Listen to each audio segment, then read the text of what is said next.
Nosotros creemos en esa Venezuela. ¿Para quién trabaja? Estamos actuando por la verdad.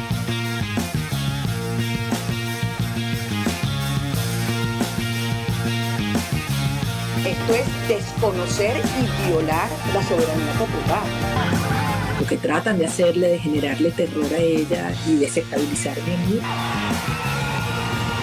A otra cara, lo que acaba de pasar esta mañana en La Haya, las declaraciones de la Corte Penal Internacional. Y la conciencia que para cobrar también vamos a terminar.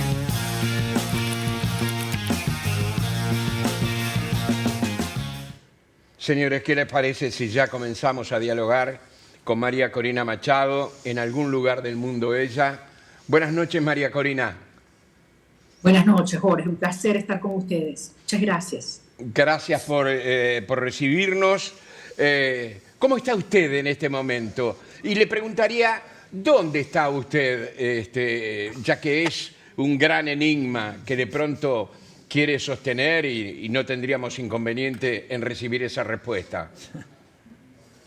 Yo estoy en Venezuela, Jorge. Estoy en Venezuela en este momento y desde el 30 de julio he estado bajo resguardo, como todas las personas que estuvimos involucrados en el gran movimiento que surgió en nuestro país y que permitió organizar a los ciudadanos para esa enorme, inmensa victoria electoral del 28 de julio, porque a partir de allí todos hemos estado perseguidos y quienes tuvimos responsabilidades en ese proceso están en este momento o exiliados o asilados o escondidos o presos por la represión del régimen.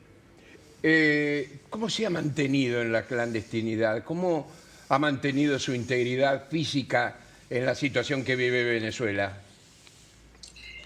Es una situación, te diría que muy distinta. Nunca me imaginé que podría estar pasando por una situación así. Los últimos años de mi vida han sido años llenos de actividad, acompañada de miles y miles de venezolanos todos los días, recorriendo todos los rincones de nuestro país, en los pueblitos y las comunidades más distantes, donde hacía años que nadie visitaba o recorría, y también en enormes concentraciones con miles y miles de venezolanos de todos los sectores del país, que anhelamos un cambio profundo, que queremos vivir con dignidad, con respeto, con justicia, sobre todo, Jorge, con nuestras familias unidas, con nuestros hijos de regreso en casa. Entonces, no es fácil estar absolutamente sola durante todo este tiempo, pero estoy trabajando durísimo todos los días, con jornadas larguísimas, manteniendo la comunicación con todos los venezolanos dentro y fuera de mi país. Imagino. María Corina, primero agradecerle la deferencia de estar hoy con nosotros aquí esta noche. Muchas gracias. Su socio, González Urruti, está en el exilio, se encuentra en España, usted en la clandestinidad. ¿Está previsto que él vuelva cerca del 10 de enero cuando debería asumir su rol como presidente? ¿Cuál es el plan de aquí a esa fecha, 10 de enero, que es clave? Magdalena, gracias a ti por haber hecho esto posible y poderle hablar a todo el pueblo de Uruguay. Y antes que nada yo quiero darles las gracias a ustedes, porque no solamente ustedes han abierto los brazos a miles y miles de compatriotas venezolanos que han encontrado un segundo hogar en Uruguay, que están trabajando durísimo por su país, pero que yo sé que también anhelan regresar a su casa. También quiero agradecer porque Uruguay se ha convertido en un faro de libertad, de defensa de las instituciones democráticas, entendiendo que lo que está ocurriendo en Venezuela es algo que va mucho más allá de un tema de orden ideológico. Esto no es un tema de izquierdas o derechas, esto no es un tema de diferencias políticas o raciales o religiosas, al contrario, esto se trata de la defensa de las libertades, de la dignidad humana, de la vigencia de la República en Venezuela, enfrentando un sistema no solamente profundamente corrupto, sino además criminal. Y Uruguay se ha mantenido firme y yo sé que lo seguirá estando. Así que yo quiero, en primer lugar, transmitirle a todos ustedes lo que significa para los venezolanos el saber que podemos contar con ustedes y con sus instituciones, el Congreso, la presidencia, el gobierno, por supuesto, ustedes que son las voces del pueblo uruguayo hacia el resto del mundo. No se imaginan lo que esto significa. Miren, El 10 de enero es una fecha que está muy clara en la Constitución venezolana. El presidente electo ese día debe juramentarse como presidente constitucional de Venezuela ante la Asamblea Nacional. Todo el mundo sabe, todo el mundo, incluso el entorno de Maduro, que Maduro perdió de una manera abrumadora, que fuimos a unas elecciones en condiciones absolutamente injustas, abusivas, violatorias de nuestra propia ley, condiciones que jamás habría aceptado, yo creo, que ninguna otra sociedad democrática. Y fuimos y ganamos. Y no solamente ganamos abrumadoramente por más de 40 puntos, una elección que terminó 70-30, pero es que además lo demostramos. Logramos recoger las actas originales que nos corresponden, logramos procesarlas, digitalizarlas, colocarlas en una página web para que el mundo entero pudiera hacer un escrutinio, una auditoría y constatar su veracidad. A partir de allí, lo que ha ocurrido es una arremetida brutal por parte de Maduro. Hay niños presos, más de 2.000 venezolanos fueron detenidos, secuestrados, simplemente porque estaban pacíficamente protestando o caminando por las calles. Niños que han sido acusados de terrorismo, niños que han sido torturados, quemados, abusados. Esto ha sido algo brutal. Hasta la propia Naciones Unidas lo ha calificado como crímenes de lesa humanidad y la Comisión Interamericana de Derechos Humanos como prácticas de terrorismo de Estado. Entonces, estamos frente a este enorme desafío, el 10 de enero, en el cual el presidente electo debe ser juramentado. Aquí hay dos opciones. O Maduro entiende que por su propio bien debe aceptar los términos de una transición negociada y por lo tanto Edmundo González debe juramentarse ese día, o por el contrario, a la fuerza, utilizando la violencia, que es lo único que le queda a Maduro, aferrarse a sangre y fuego al poder, con lo cual empezaría una fase muy difícil para Maduro, porque estaría absolutamente aislado dentro y fuera del país. Nosotros no vamos a dejar de luchar, nosotros no nos vamos a rendir. Y este es un movimiento cuyo destino es la libertad de Venezuela. Yo quiero que esto lo entendamos bien.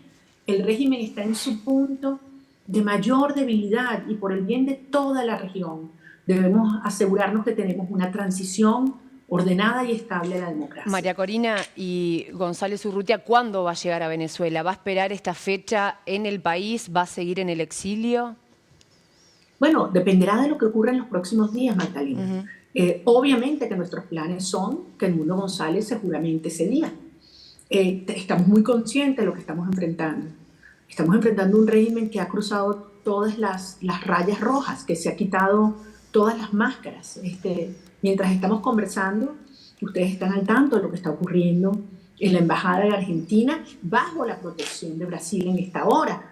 Tenemos allí nuestros colegas, mi jefa de campaña, nuestros coordinadores de todas las áreas críticas del comando de campaña, que están allí asilados desde hace 8 meses, que desde hace 2 semanas se ha montado un cerco, un asedio, no solamente con funcionarios encapuchados, armados, haciendo todo tipo de amenaza a las instalaciones de la Embajada de Argentina, pero que les han cortado la luz, el agua, el suministro de insumos básicos. Te digo esto para que entendamos que estamos en una fase de creciente represión de Maduro. Pero una cosa, esto no es un reflejo de fuerza del régimen, todo lo contrario. Esto es una demostración de su profunda desesperación. A Maduro lo único que le queda es la violencia.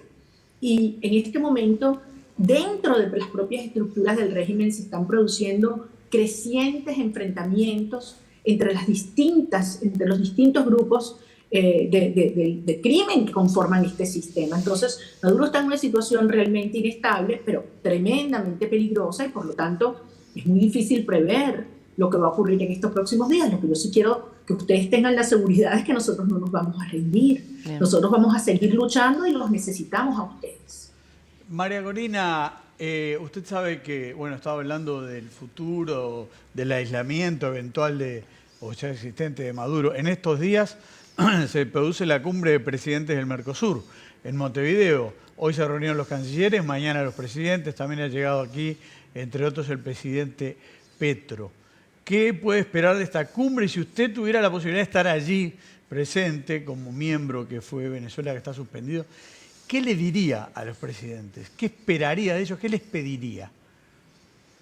Me encantaría poder estar allí. Me encantaría poderles hablar directamente en nombre de los venezolanos. Transmitirle todo lo que los venezolanos esperamos, no solamente de los gobiernos, de los pueblos de América Latina. Hoy en día en Venezuela no está solamente en juego el destino de una nación que se ha convertido en un estado prácticamente fallido. Una Venezuela donde el sueldo mínimo es menos de $5 al mes, donde una pensión es menos de $3 al mes, donde nuestros niños están yendo a la escuela solo 2 días por semana, donde los hospitales han colapsado, donde no hay agua, no hay luz, no hay gasolina, no hay gas para cocinar, donde más de 8 millones de venezolanos. ¿Ustedes se imaginan que casi el 30% de la población de Uruguay tuviera que dejar el país? Y que además esto es una política del propio régimen. Maduro ha estimulado, promovido la migración como un mecanismo no solamente de bajar la tensión social al interno, sino de promover la desestabilización política de la región. Y decirle, señores, lo que está en juego es el destino de América Latina. Una Venezuela donde se prolongue esta tragedia implicaría 3, 4, 5 millones de venezolanos cruzando nuestras fronteras.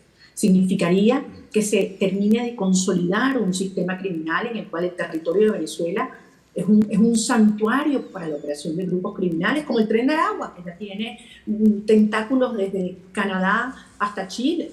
Es decir, una estructura que le ha hecho un daño terrible a la región y que por el contrario una transición ordenada permitiría no solo parar la migración, sino que millones de venezolanos regresaran y construir una nación genuinamente democrática donde podemos integrarnos de manera ordenada y mutuamente beneficiosa. Entonces yo creo que esto no es un tema de izquierdas o derechas, por Dios. Hay que entender que esto se trata de salvar la república y la cohesión de una nación e impedir que esta debacle, esta catástrofe se mantenga y se extienda en los próximos tiempos. Esto no es estabilizable, esto es muy importante. Hay quienes creen que se puede pasar la página y que Maduro a la fuerza se va a quedar en el poder como si nada. Eso es imposible. Es imposible normalizar o estabilizar la tragedia que ocurre hoy en Venezuela con el régimen más corrupto y criminal que ha habido en este hemisferio. Machado, pensando un poco en esta región del Mercosur y pensando en una de sus potencias, Brasil, ¿usted cree que Brasil tiene que dejar un canal de diálogo abierto o es mejor que lo corte para imponerle más presión al régimen de Maduro? Yo creo que es importante mantener un canal de comunicación con el régimen siempre y cuando sea para avanzar en la transición y no para darle largas a una situación que cada día se hace absolutamente más peligrosa para todos. La situación económica en Venezuela se deteriora cada día que pasa. La migración aumenta cada hora. Es decir, creer que Maduro puede extender esta situación sin consecuencias enormes es realmente ingenuo. Y yo lo que creo que Maduro ha creído que en esta oportunidad puede hacer como en el pasado, ¿no? De sentir que se lava la cara, que se hace el loco, que no le atiende el teléfono a Lula ni a Petro y que el mundo va a mirar hacia otro lado porque surge otro conflicto. Eso no va a pasar. Lo que ha ocurrido en Venezuela el 28 de julio es totalmente un parteaguas. El mundo entero sabe lo que pasó. Es decir, en el pasado han habido elecciones fraudulentas en Venezuela. Nunca lo habíamos demostrado. Hoy el mundo entero sabe que Maduro perdió por paliza, con sus propias reglas. Estamos hablando de una diferencia de más de 40 puntos. Y eso, como insisto, habiendo impedido que votaran los venezolanos en el exterior, los jóvenes se registraran, etc. Entonces, aquí tenemos una nación donde hoy, si tú hicieras las elecciones, esta elección queda 90-10. Entonces, cuando tú tienes un país decidido a vivir en libertad, no hay manera que tú puedas oprimirlo a punta de balas, militarizando la sociedad. Porque incluso en el seno de las propias Fuerzas Armadas han surgido enormes diferencias e insatisfacciones. Entonces, insisto, creo que es importante que Brasil mantenga ese canal, pero un canal con firmeza, donde se ponen claramente líneas rojas en lo que representa la institucionalidad democrática para América Latina. Bien. Usted hablaba más temprano del agradecimiento al Uruguay, ha tenido contacto con nuestro presidente Luis Lacalle Pou, ha tenido el apoyo y el contacto también con el canciller Paganini, con el vicecanciller Albertoni. Ahora Uruguay tendrá un nuevo gobierno. ¿Qué pretende usted del gobierno de Yamandú Orsi, el nuevo gobierno de Uruguay? ¿Sabes qué, Magdalena? Yo espero exactamente lo mismo. Porque al final ustedes en Uruguay tienen instituciones democráticas. Ustedes pasaron una experiencia terrible de opresión, de división, y han logrado construir una institucionalidad en la cual, con sus diferencias y el pluralismo, que es saludable y necesario en una democracia, permiten mantener los principios vigentes. Efectivamente, yo estoy muy agradecida al presidente Luis Lacalle Pou, es un gran amigo, al canciller Paganini, al vicecanciller Albertoni, de verdad son amigos que además han puesto a Uruguay en la primera línea mundial de la defensa de la democracia, con una enorme valentía. Yo estoy convencida que esto va a continuar, porque, insisto, esto no es un tema de ideologías, esto es un tema de democracia, de libertad, de vigencia de los derechos humanos. Y yo siento que este papel preponderante que ha tenido Uruguay frente al mundo en la defensa de estas instituciones en América Latina se va a mantener y más bien será Uruguay esa punta de lanza. Lo vemos, mira lo que ha ocurrido, por ejemplo, con el gobierno del presidente Gabriel Boric en Chile. Hemos logrado una coalición amplísima desde el punto de vista ideológico, desde Javier Milei hasta Gabriel Boric y pasando por todos los distintos gobiernos democráticos de América Latina, que entienden que lo que está en juego en Venezuela es el conflicto, el asunto más importante en términos de política exterior que tiene cualquiera de nuestros países en América Latina, y que los venezolanos estamos decididos a llegar hasta el final y que los necesitamos. Y los necesitamos hoy, no en enero, es hoy. María Corina, usted realizaba un agradecimiento a los uruguayos por la hospitalidad con respecto a los venezolanos. Yo quiero recordarle, o mejor decirle a usted, que los uruguayos no olvidamos la hospitalidad venezolana en otros tiempos, con muchos uruguayos, miles de uruguayos que se establecieron en su país. A propósito de esta pregunta que hacía Maggie recién, ¿ha tenido algún contacto con el gobierno electo uruguayo? No, todavía no, Jorge. Ojalá pueda tenerlo muy pronto. Yo sé que son días de integración, de transición, pero en todo caso estamos absolutamente dispuestos. Y repito, si hay algo que yo admiro en Uruguay es la fortaleza de sus instituciones y la vocación democrática de su gente. Entonces, no lo hemos tenido todavía, pero estamos absolutamente abiertos, dispuestos, tan pronto sea posible. Claro. María Corina, hay un uruguayo desaparecido en Venezuela que tiene muy preocupada a mucha gente aquí, a su familia, a las autoridades. ¿Tiene algún tipo de información de él, de que haya otros desaparecidos uruguayos o de otras nacionalidades? Bueno, yo tengo información de que pueden ser 2, pero yo no quiero especular sobre este tema, porque la verdad es que debo decir que en Venezuela hay muchas personas desaparecidas, de diversas nacionalidades, por supuesto muchos venezolanos. Aquí estamos frente a un régimen absolutamente forajido que utiliza toda la fuerza bruta del Estado y además con complicidad con algunos actores dentro del régimen judicial. Entonces, el drama es que en muchos casos se usa esta práctica como un mecanismo de chantaje para silenciar a los países. Y esto es algo a lo cual no podemos bajar la cabeza, porque si se cae en eso, más bien lo que se están generando incentivos es para que el régimen continúe con una política de desapariciones forzadas, que ha sido denunciada de forma muy precisa por los organismos internacionales, en particular por la Misión de Verificación de los Hechos de las Naciones Unidas. Le preguntaba por Brasil, hablaba de Lula. Le pregunto ahora por Estados Unidos y cómo evalúa la presión política, pero también comercial del gigante del norte. ¿Y qué espera con la asunción de Donald Trump con respecto a Venezuela? Fíjate, esto es una buena pregunta, porque en los últimos días he estado leyendo algunas tesis, a mí me parecen un poco estrambóticas, sin fundamento, a través de las cuales dice que para aceptar deportaciones se le ofrecería a Maduro la permanencia en el poder y abrir el mercado petrolero, etcétera, etcétera. Esto es algo absolutamente fantasioso. En primer lugar, para resolver realmente el tema de la migración, que es un drama para nosotros. O sea, se nos están yendo nuestros jóvenes, las personas profesionales, técnicos, emprendedores. Esto es una tragedia. Hay que ir a la raíz del problema. ¿Por qué se va la gente? ¿Por qué una mamá agarra a su niño chiquitico, se lo echa al hombro y decide irse caminando y cruzar 8 países, cruzando el infierno de la selva del Darién, sabiendo que la pueden asaltar, violar o matar con sus niños en la mano? ¿Por qué? Porque siente que no hay futuro, porque se le cierra cualquier perspectiva de vida. Entonces, la forma de detener la migración es dándole futuro en su país, aunque las circunstancias sean difíciles, porque este régimen nos ha dejado una Venezuela absolutamente devastada, arruinada, saqueada. Entonces, si queremos ir a la raíz del problema migratorio, tenemos que lograr una transición democrática que le dé esperanza de futuro al país. Lo mismo ocurre con el tema de la producción petrolera y la actividad económica. Venezuela está en el último lugar en Estado de Derecho en el planeta. Recientemente se hizo público un estudio del World Justice Project donde aparece Venezuela en el lugar 142 de 142 países en el mundo en Estado de Derecho. ¿Quién va a invertir en un país donde no hay ley, donde no hay respeto a la propiedad, donde si les da la gana el régimen va y te quita lo tuyo, tu negocio, tu casa, tu carro, porque les dio la gana?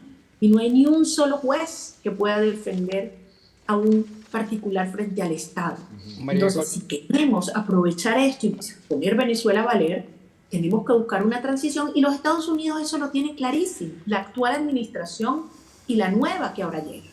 María Corina, nos quedan pocos minutos. Le voy a pedir atrevidamente que seamos breves en la respuesta, así podemos hacerle una serie de preguntas que queremos hacerle. ¿Qué opina de los latinoamericanos que dicen Venezuela es un problema que deben resolver los venezolanos?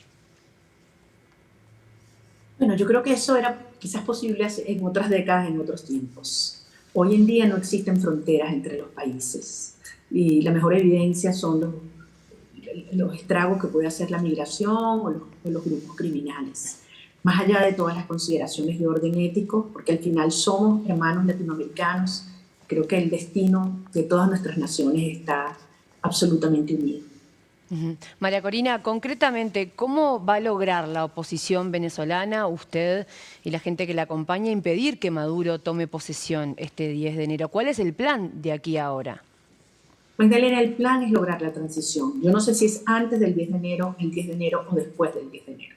Pero ustedes pueden estar seguros que así como nos dijeron que era imposible enfrentar a Maduro unidos y derrotarlos, y lo hicimos, nosotros haremos valer la soberanía popular de los venezolanos. Y este régimen cada día está más débil y nosotros no nos vamos a rendir ni a detener. Haremos lo que nos corresponde hacer y esperamos contar con ustedes para hacerlo. ¿Saldrán a las calles? Lo que haga falta, lo que sea necesario en el momento adecuado. Usted nombró más de una vez a los militares, las Fuerzas Armadas. Parece como imprescindible que para que caiga Maduro debería haber cambios en la cúpula militar. ¿Qué está pasando a ese nivel? ¿Ustedes tienen algún tipo de contacto? Bueno, lo que pasa es que en un país donde la represión es brutal, donde cualquiera que levanta la voz van y lo buscan en su casa, se lo llevan preso. Déjame decirte, aquí se han llevado detenidos sacerdotes simplemente por haber oficiado misas a favor de los presos políticos. Entonces, obviamente, la población se siente tremendamente amenazada. Sin embargo, nosotros no hubiéramos podido recoger las actas que recogimos si no hubiese sido por la colaboración de los militares ese día. Y evidentemente hay serias contradicciones o diferencias en el seno de las Fuerzas Armadas porque no quieren terminar hundiéndose con Maduro, quien claramente el mundo hoy sabe que ha cometido crímenes de lesa humanidad. Entonces hay que seguir avanzando y persuadiendo para que todos los venezolanos cumplan su mandato constitucional en los días que tenemos por delante, incluyendo los militares. Bien, María Corina, ¿es partidaria de darle algún tipo de amnistía tanto a civiles como a militares si esto ayuda a que dejen el poder? Sin lugar a duda, un proceso de negociación implica hacer concesiones y dar garantías. La discusión específica de estos términos obviamente no es pública y y dependerá de los términos en los cuales finalmente llegamos a esa negociación que todos aspiramos tenga lugar lo antes posible, por el bien de todos, incluso del propio Maduro y su entorno. María Corina, estamos terminando en estos momentos. Nos gusta mucho la gente que se juega por sus principios, por sus ideas. Deseamos lo mejor para Venezuela. Gracias por este contacto con usted, que ha sido corto porque tendríamos muchas cosas más para hablar. Mucha suerte. Gracias a ustedes, y yo sé que pronto los vamos a recibir en una Venezuela libre y que contamos con el pueblo de Uruguay. Venezuela será libre, no lo duden. Muchas gracias a todos. Gracias Que a así sea. ustedes. Hasta pronto. Muchas Muy gracias. bien.